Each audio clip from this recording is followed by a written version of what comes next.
em Judas.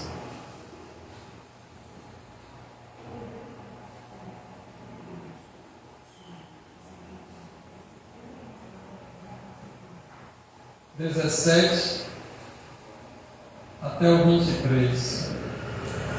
E traz para frente, Apocalipse, aí você encontra o livro com a carta de Judas.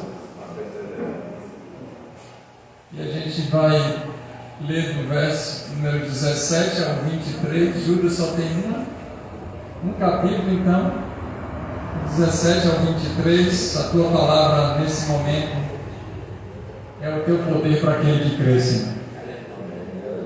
Que possamos ter compreensão daquilo que o Senhor determinou em profecia para nós, através da explicação das Escrituras Sagradas. Opera segundo o teu querer efetuar para a tua glória, em Cristo Jesus. Amém. Todavia, amados, lembre-se do que foi predito pelos apóstolos de nosso Senhor Jesus Cristo. Eles diziam a vocês: nos últimos tempos haverá zombadores que seguirão seus próprios desejos ímpios. Estes são os que causam divisões entre vocês, os quais seguem tendências da sua própria alma e não têm o Espírito Santo. Edifiquem-se, porém, amados, na santíssima fé que vocês têm, orando no Espírito Santo. Mantenham-se no amor de Deus, enquanto esperam que a misericórdia de nosso Senhor Jesus Cristo os leve para a vida eterna. Tenham compaixão daqueles que duvidam. A outros salvem arrebatando-os do fogo. A outros ainda mostrem misericórdia com temor, odiando até a roupa contaminada pela carne. Amém? Então, nessa carta, a gente observa que Judas, servo de Jesus Cristo, irmão de Tiago, era o irmão de Jesus aqui, ele está escrevendo a todos que foram chamados por parte de Deus e guardados por Jesus Cristo. E quando chega nesse momento do verso 17 até o 23 que a gente leu, ele dá algumas orientações para a igreja. E essa igreja, ela é uma igreja atual, é uma igreja que ela é viva. Ele dá uma orientação para a minha e para a sua vida, para nós que estamos em Cristo Jesus, aqueles que, segundo o início da carta, foram chamados por Deus Pai e estão guardados por Cristo. E ele fala: lembrem-se, meus amados, o que foi predito pelos apóstolos do nosso Senhor Jesus Cristo. Aquilo que é ensinado pelos apóstolos de Jesus Cristo. Aquilo que é o fundamento da fé cristã. Aquilo que os apóstolos ensinaram e mostraram através da vida. Retirando Judas Iscariotes, teve o ensinamento dos apóstolos e veio o 12º apóstolo, na pessoa de Paulo, que Matias ele recebe a ordenança de apóstolo, a mão dos demais apóstolos, mas depois ele não aparece mais, ele some. Então, estou considerando aqui o 12º para substituir Judas Iscariotes nesse contexto, Paulo. O que foi que os apóstolos de Jesus, aqueles que viram, aqueles que andaram, aqueles que caminharam, que estavam com Jesus naquela época, ensinaram? E isso está escrito no Novo Testamento. Alguns ensinamentos nas Escrituras Sagradas, na parte dos Evangelhos, e outras nas cartas, principalmente as cartas de Paulo, que foi o que mais escreveu. 9 cartas ele escreve para orientar a igreja.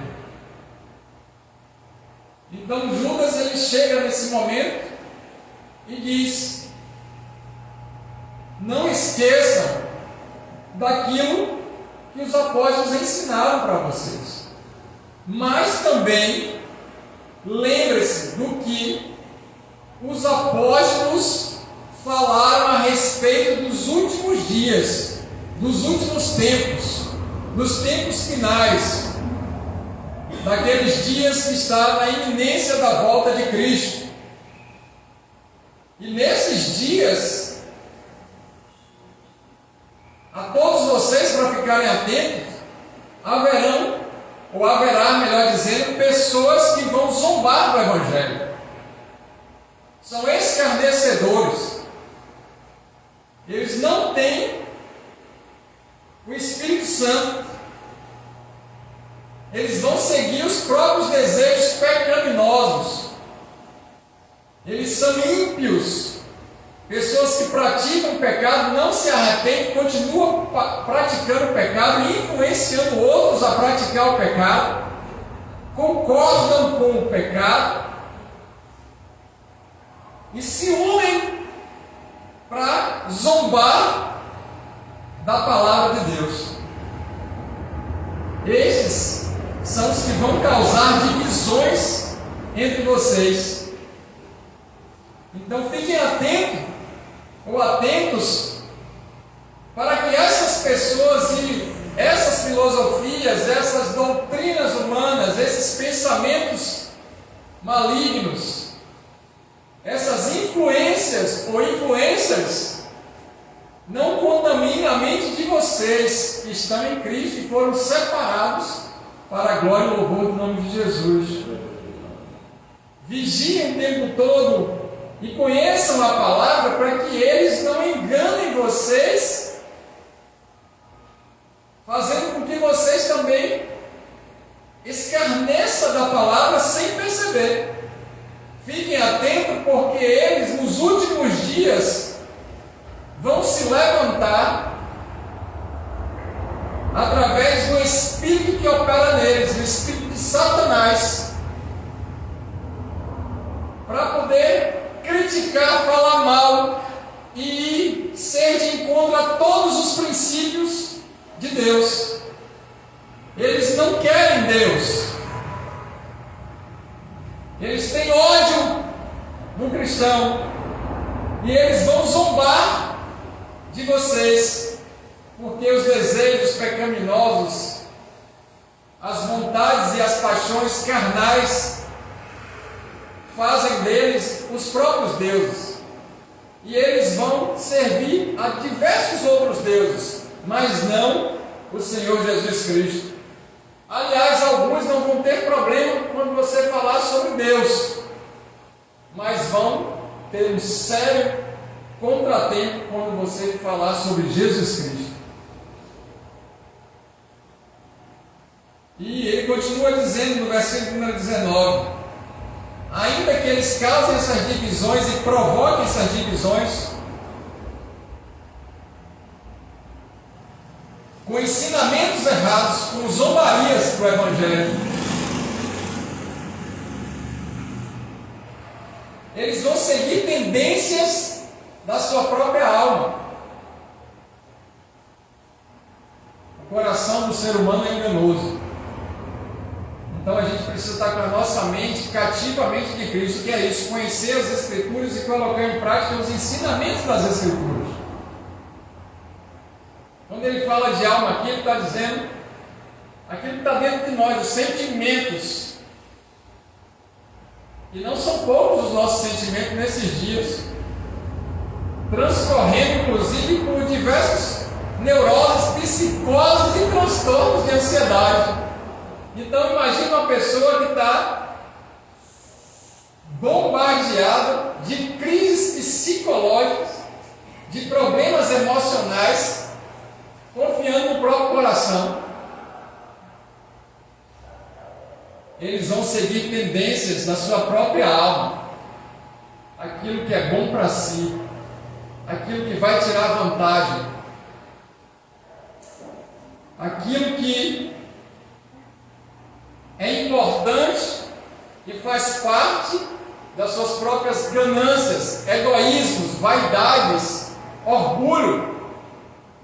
E ele finaliza o versículo número 19 dizendo: eles não têm Deus. Eles não têm o Espírito Santo. Andam na igreja, falam como crente, vão para a festa gospel, compõem músicas, oram, ensinam a palavra, mas não têm o Espírito Santo. Como pode?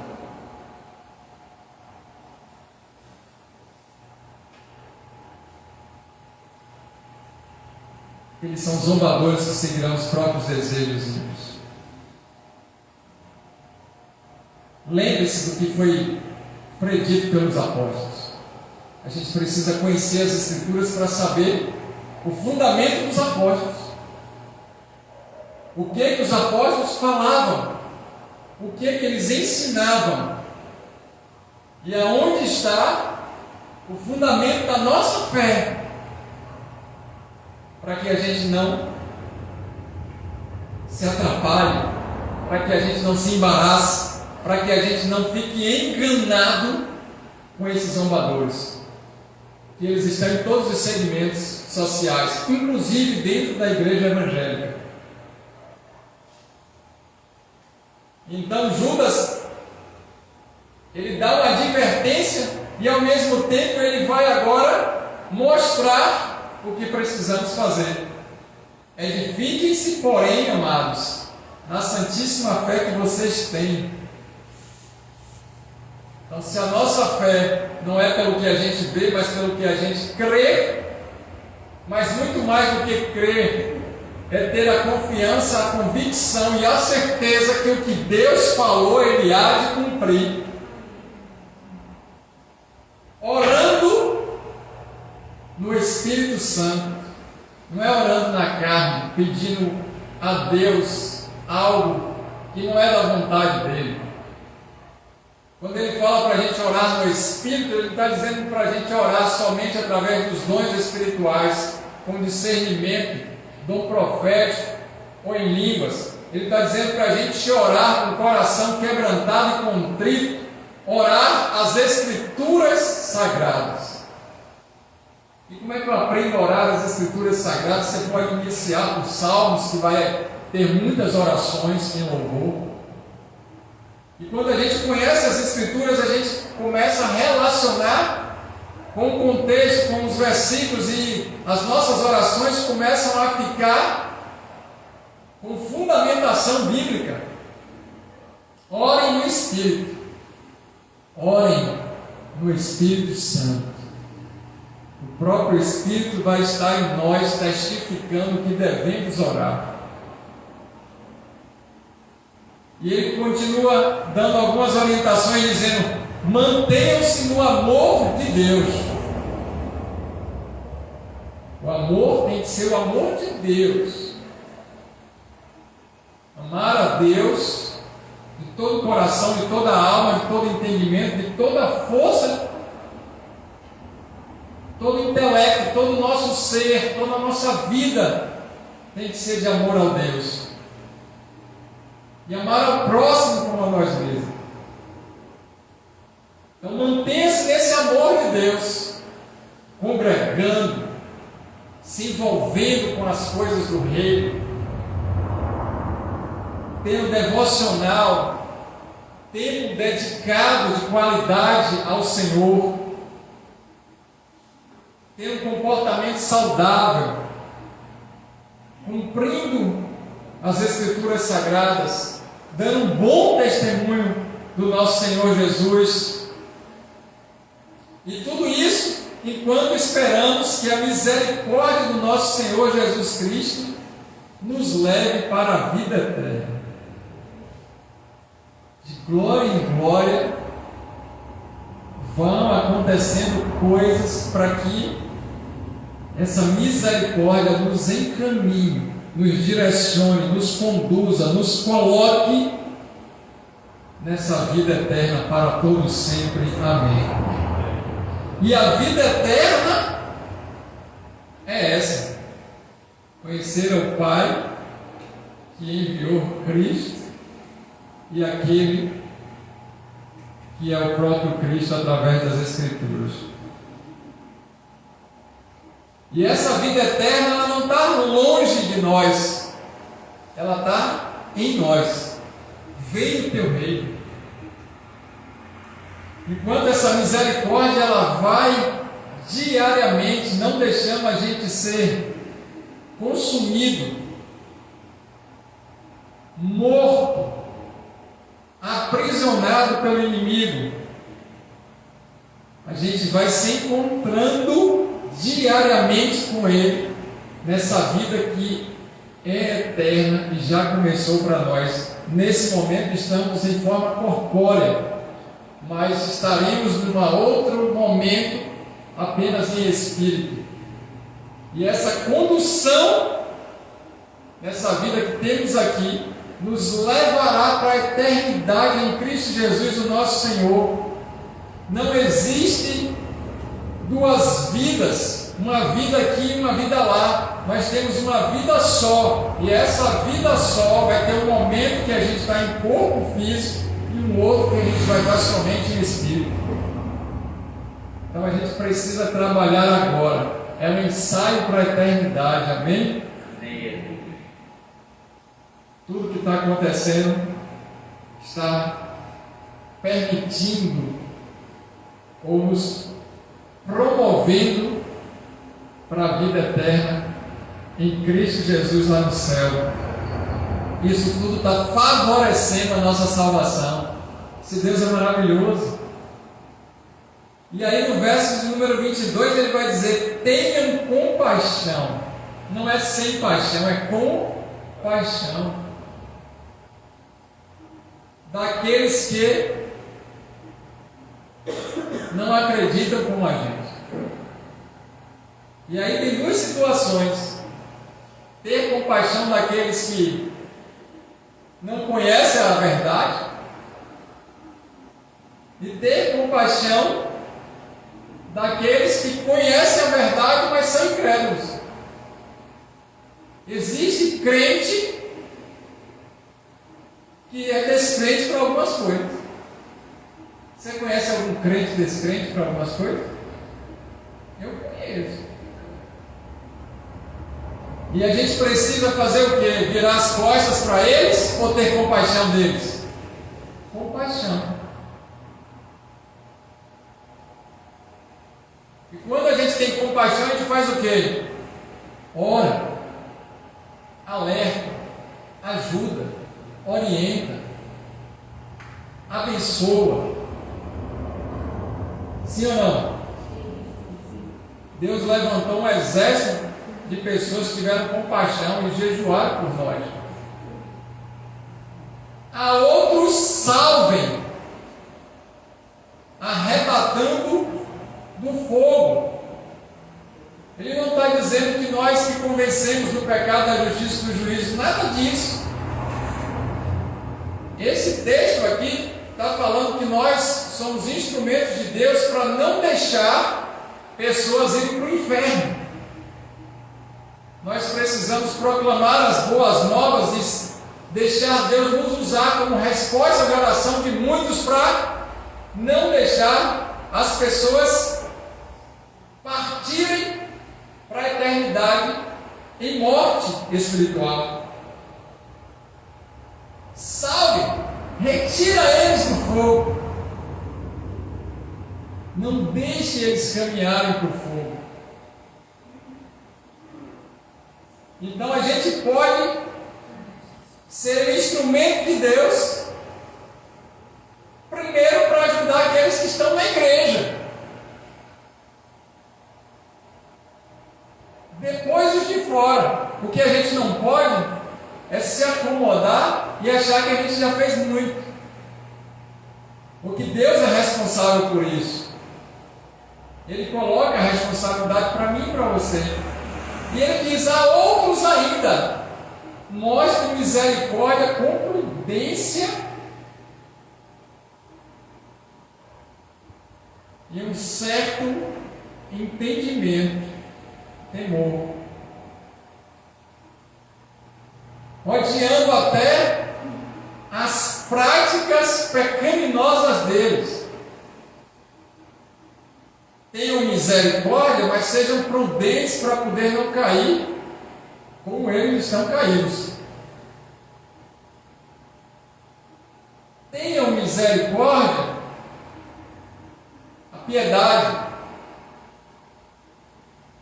porém não se envolvam nas práticas dele, porque até as roupas que eles usam estão sujas de pecado.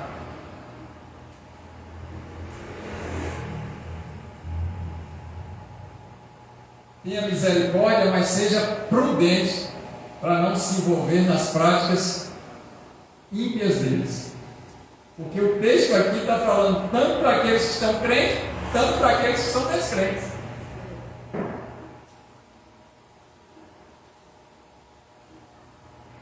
Então, cuidado. Porque nesses últimos dias, muitos zombadores. Porém, a gente precisa ter compaixão dos que estão duvidando. Salvar alguns do inferno. Ajudar as pessoas a não partirem para o inferno. E com outros tenha misericórdia, mas vigilantes para que não caiam no pecado deles. Sabe aquela pessoa que está se afogando no mar ou no rio com a alta correnteza, a gente não tem preparação nem treinamento nenhum de resgate para salvar vidas, e aí a gente fica com o quê? Com aquele grande sentimento de misericórdia, e se joga na água. Quantos morrem? 2. É bem assim. Entenderam? É nesse ponto aqui que ele fala sobre essa misericórdia e temor. Observou e está vendo que não tem jeito, orar, ter misericórdia, mas deixar Deus operar. Isso não nos dá motivos de arrebatar alguns do fogo do inferno. Isso não nos dá motivo da gente não ter compaixão por aqueles que não acreditam igual a gente. Tem pessoas que parecem que têm uma fé maior do que a nossa, sim ou não? E é lógico que quando a gente se compara com elas, se assim a gente pode entender, elas vão ter compaixão da gente. A gente também precisa aprender isso, para a gente poder ter compaixão deles, amém? Agora, olha que desfecho maravilhoso. Falei até o 23, mas a gente vai fazer o desfecho para poder encerrar. Aquele que é poderoso para impedi-los de cair. Jesus é poderoso para não deixar a gente morrer e ir para o inferno. Jesus é poderoso para impedir que a gente tropece, caia e fique abatido. Jesus, Ele é todo poderoso para nos impedir de cair e para apresentá-los diante da sua glória. A palavra de Deus vai nos apresentar diante dele mesmo, sem mácula, sem pecado, sem mancha, sem ruga, sem impiedade, sem impureza, e com grande alegria. Ao único Deus, nosso Salvador, sejam glória, majestade, poder e autoridade, mediante Jesus Cristo, nosso Senhor, antes de todos os tempos e agora, para todos sempre. Amém. Ele é o Rei do Universo, Ele é o governante sublime, Ele abate e levanta, Ele é o Rei dos Reis e o Senhor dos Senhores, e não deixa a igreja perecer. É por causa de Cristo que estamos aqui. E aí Judas fala, então, lembra-se desses finais de tempos. Você já está vendo pessoas escarnecendo da sua fé? Perseguindo e criticando a igreja? Fazendo leis que vão de encontro aos princípios de Deus? Querendo que os outros se envolvam em coisas pecaminosas, apoiam esses pecados e se ajudam para continuar nessas práticas, esses escarnecedores. Cuidado com eles, porque eles vão entrar nas igrejas e vão começar a implantar doutrinas que não é a doutrina dos apóstolos. Eles vão falar em liberalidade, liberalismo, hipergraça, teologia da prosperidade, coaching,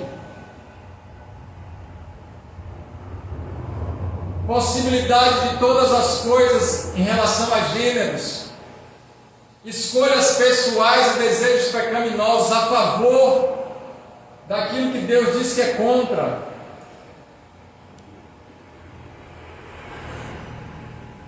Morte de crianças no ventre, apoiar a corrupção, destituir autoridades, fazer com que a gente não tenha mais a fé e ter o direito de ter religião. Pessoas que vão falar nos púlpitos ensinamentos e vão dizer coisas que estão fora do contexto bíblico, vão pegar versículos soltos para tentar criar uma doutrina. Eles não têm o Espírito Santo de Deus, não têm fundamentação nos apóstolos. Cuidado com esses. E nesse meio termo, tenham compaixão de alguns e ajudem, porque eles estão pulando de igreja em igreja, vendo um bocado de mensagem nas redes sociais e a mente está confusa. Ajudem eles na doutrina dos apóstolos. Tenha misericórdia daqueles que estão perecendo, mas cuidado para poder não fazer a mesma coisa que eles. E ensine a verdade. Quem sabe alguns vão ser salvos e a gente pode arrebatar do fogo do inferno. Amém? Glória a Deus.